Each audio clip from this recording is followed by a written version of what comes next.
Niccolò Machiavelli was not a monster. He wasn't heartless or inherently cruel or obsessed with power for power's sake. He was, above all else, a realist, a man who stared the world in the face without blinking. Living in 16th century Florence, a time when betrayal was a daily ritual and noble ideals were quickly traded for survival, he crafted one of the most misunderstood masterpieces in political history, The Prince. To most, it sounds like a guidebook for tyrants, a cunning handbook for despots. But buried within its pages lies something far more subversive. It's not a love letter to cruelty. It's a wake-up call to the good-hearted, the soft-spoken, the honest. It's advice for the nice guys who keep wondering why they're always left behind. And Machiavelli's answer is uncomfortable, perhaps even offensive. You lose because you refuse to play the real game, the trap of virtue. We've been raised, especially in the West, to believe that being good is not only morally correct, but practically effective. That honesty pays off, that kindness is repaid, that if we hold on to our values tightly enough, the world will eventually reward us. Machiavelli didn't buy this, not because he was evil, but because he was observant. He noticed something tragic repeating in the corridors of power, generation after generation. The leaders who genuinely cared about justice, fairness, and decency, the ones who played fair, were regularly crushed by those who didn't. The ambitious who lied, the rulers who manipulated, the businessmen who wore charm like armor and deceit like a dagger. These were the people who moved history. It wasn't that Machiavelli wanted this to be true. It was that he saw it was true, and he had the audacity to say so out loud. Why the wicked win? According to Machiavelli, the wicked have an immense tactical advantage. They're not limited by ideals. They can lie without guilt. They can manipulate with a straight face. They can betray, deceive, intimidate, and seduce. Whatever the moment demands. Nice people, in contrast, are bound by invisible chains. They believe that only good means can lead to good ends. That if you're pursuing justice, you must use just methods. That if you want peace, you must act peacefully. And that if you want truth, you must never exaggerate. It's a beautiful idea. But Machiavelli's cold assessment was that it just doesn't work in a world ruled by wolves. He offered no comfort, only clarity. The problem with playing clean. Let's imagine you want to create a more informed society, a world where people think deeply, avoid shallow distractions, and choose substance over spectacle.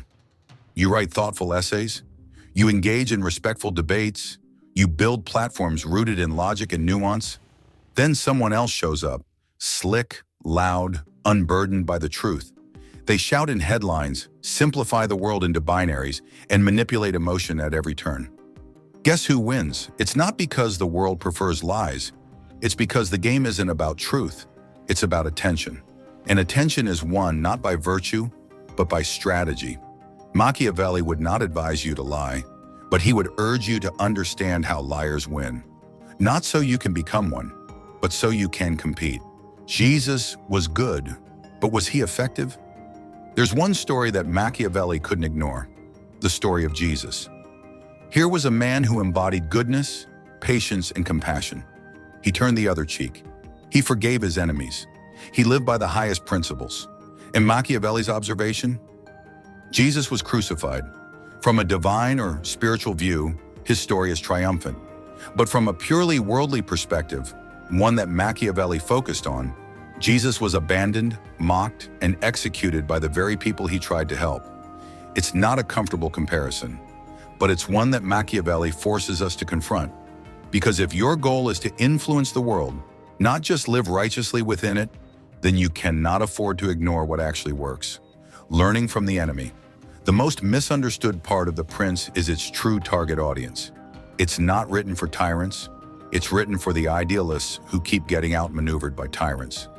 It's a toolkit for the ethical, urging them to arm themselves with the weapons of the unethical, without losing their soul. You don't have to become corrupt, but you have to understand corruption. You don't have to deceive, but you should learn how deceivers operate, because the harsh truth is this: the world won't change just because your heart is pure. It changes when you're effective. And effectiveness demands a willingness to step out of your moral comfort zone. not to abandon your values, but to protect them. The good must also be strategic.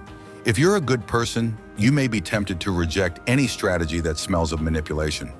You want to believe that reason will win hearts, that facts will speak for themselves, that your authenticity will shine through.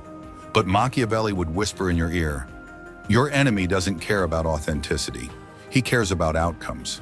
The bad prince lies and gets what he wants. The good one tells the truth and is ignored. If the good do not adapt, they will lose, again and again. You can still be principled, but your principles need armor. They need cunning. They need the ability to fight fire with fire without becoming the fire. The politics of power today. Fast forward to today's world. In politics, in business, in social movements, those who understand performance, optics, and manipulation often rise faster than those who are simply sincere. Nice entrepreneurs get drowned out. Well-meaning activists burn out. Brilliant thinkers remain obscure. And it's not because they lack talent, it's because they lack Machiavelli's insight. Being good is not enough. In fact, if you refuse to understand power, your goodness might actually be a liability. The solution isn't to abandon your ethics. It's to stop being naive about how the world works. Don't become ruthless, become wise. There's a fine line between becoming strategic and becoming cynical. Machiavelli walked that line with care. He never said you must betray others. He never claimed cruelty was ideal. He simply said, study those who win. See what they do. Use what you can. Don't be so pure that you become powerless, because the truly good people, the ones who change history for the better, are not just good in their hearts. They are dangerously competent. They can read a room. They know when to hold back, when to push, when to flatter, when to intimidate, when to act. They wear kindness like velvet and strategy like steel.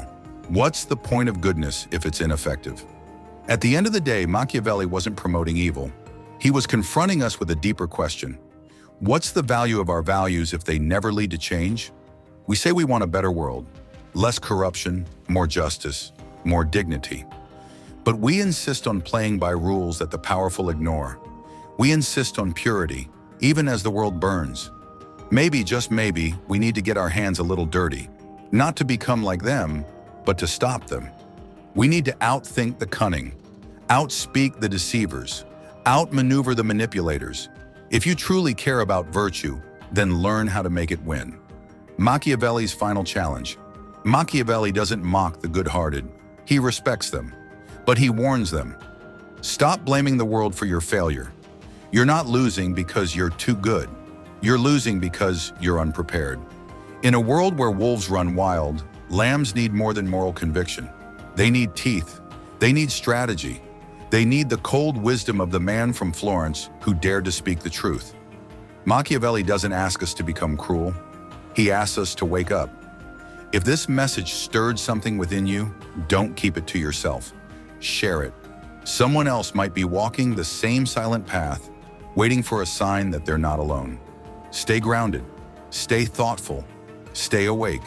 For more deep dives into philosophy, the human experience, and timeless truths, subscribe and turn on the bell. Wander the void with wonder. Question deeply. Think freely. Until next time, embrace the silence and let it speak.